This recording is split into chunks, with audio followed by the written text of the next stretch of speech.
Mimi naomba mkinisaidia, serikali ambaye tutaunda shule ya upili ya day secondary school bila malipo yeyote, watoto wetu wasome. Mimi naomba tukisaidiana na gavana ambaye tutachagua hapa Murang'a na kwingineko, katika kila sublocation tukuwe na dispensary iko na vifaa yote pamoja na machine na equipment ya lab ya kusaidia watu wetu.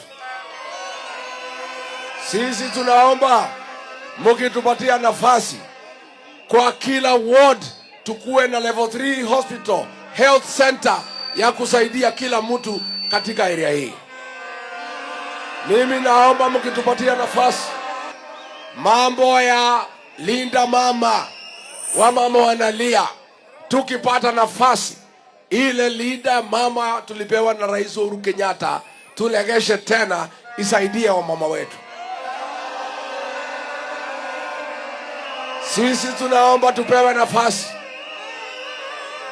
tuanzishe viwanda, industry ya manufacturing, agro processing na value addition, ndio hao vijana wetu wapate riziki waweze kujenga maisha yao.